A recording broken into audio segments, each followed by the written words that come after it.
Hey everybody, it is me. It's your old buddy, Steve Simonson, and I'm coming back with another podcast for the awesomers.com extraordinarily long-running podcast. This one is going to be episode number 219 and is part of my Axiom Mini Series.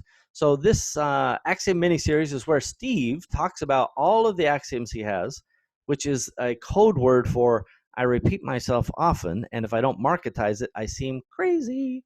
And so I want to share with you today Axiom 4. This one's simple, but I can tell you that the ramifications of this, they're huge. And you see it in your business, you'll see it in society, and we'll talk about a little of that right now. So Axiom 4, beware of unintended consequences. So as a leader, I can't understate the value of trying to look ahead. Think about how people are going to game your promotion. Think about how, and that could be customers, it could be salespeople. Think about how people are going to receive your marketing message, right? And think of the potential consequences, whether or not, obviously, most negative consequences are in fact unintended, right?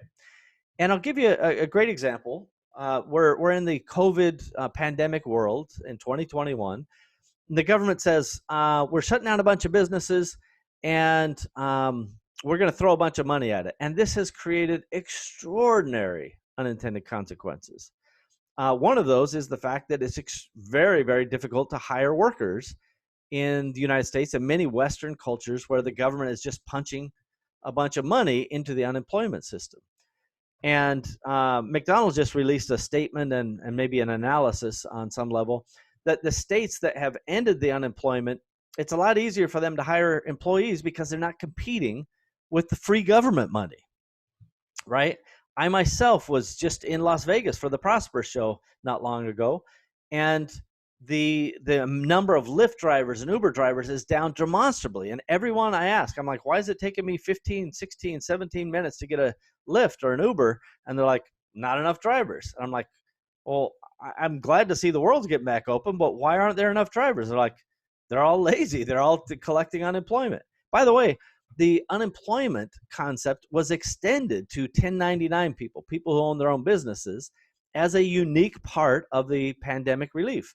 Now, early on, that was quite necessary. If the government drives a bulldozer through your place of business, whether that's an Uber car or a flower shop or a contractor or whatever, the government should compensate you. So I'm not opposed to kind of government help in the very beginning, but the unintended consequence of extending it is we're now as businesses competing with free, right? If you don't have to work, even if you're making 10, 20, 50% less money, but you literally don't have to get out of bed and fill out some stupid reports and you still get money, it's absolutely difficult to compete with that on a true capitalist basis.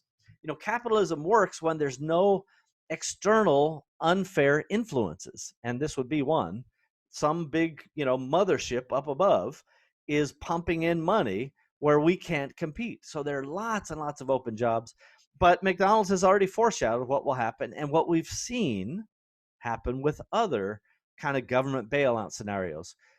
Back in the housing crisis of 2008, 9, whatever, the more they extended unemployment, the harder it was for businesses like me who are still growing and trying to do stuff to hire people. We were literally competing with unemployment.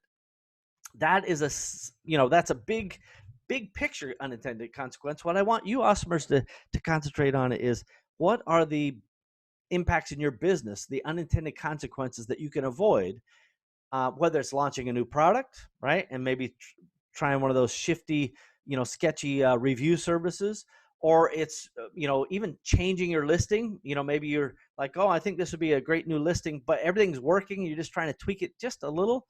Maybe Amazon has one of those algorithms that goes, oh, hey, let's just flag this for a full review. Really think about unintended consequences. And as much as I want you to try to prevent them, and some are preventable, to be honest with you, especially when you learn lessons, most of the lessons are in the aftermath of a decision you made, and then you've got the surprise, the unintended consequence. There are lots and lots of examples I could give where we've put down a promotion and they were able to use multiple coupons, or we had a sales kind of incentive program and the salespeople figured out how to manipulate it. There's other times where you do contests and they're manipulated. Basically, everybody manipulates everything. So not unlike Amazon is constantly dealing with black hat tactics. They put down a rule. Amazon says, hey, guess what? If you want brand registry, you're going to have a trademark. Well, suddenly the trademark office blows up. Unintended consequences in the United States, this is true. And then the trademark office says, hey, you can only have a US-based attorney file that trademark filing for you. And so they blew up even further as all the foreign trademark firms tried to beat that deadline. All of these things have this weird consequence, and it's kind of a caterpillar effect. Right now, in August of 2021, the world is still short of computer chips. The world is still short of freight container ships. The world is still short of sand to make glass, to put in houses and make vials for COVID vaccines, and to make automobile windshields. There's so many things that the unintended consequences of the supply chain mania has really left us with, that I want you as an entrepreneur, or even the manager, the leader of your business, whatever your position is, I want you to think about, are there some unintended consequences that may result from your decision, and is there a way to avoid those by tightening up the decision, or putting certain criterion around who can access these ideas, or even just what if you say, hey, I've got this new HR policy and everybody hates it and decides they want to quit, or they want more money, or whatever else. I'm telling you to be careful and to beware of unintended consequences. That, in fact, is Axiom number 4, everybody. So that's episode number 219 on the Awesomers Podcast Network. Now, I want to give special credit to Catalyst 88. You can go to catalyst88.com. This is where all these axioms were developed when I was running that mastermind. Now a mastermind, a podcast network, and in fact, we do trips from time to time. In fact, I think we're pretty soon going to announce trips to India, potentially other places in Asia, and possibly even somewhere in the Eastern Bloc, we'll say, where we can do sourcing trips, and we call those Sourcing with Steve's, but Catalyst 88 hosts that. I also want to shout out to Parsimony. That's where we host on this podcast. Awesomers.com. It's hosted on Parsimony. And of course, the Empowery Cooperative. Go give those sites a look, everybody, and you'll be glad you did. And thank you for the 5-star reviews, the subscribes, the likes, the shares, etc. Thanks, everybody. Until next time. Bye-bye.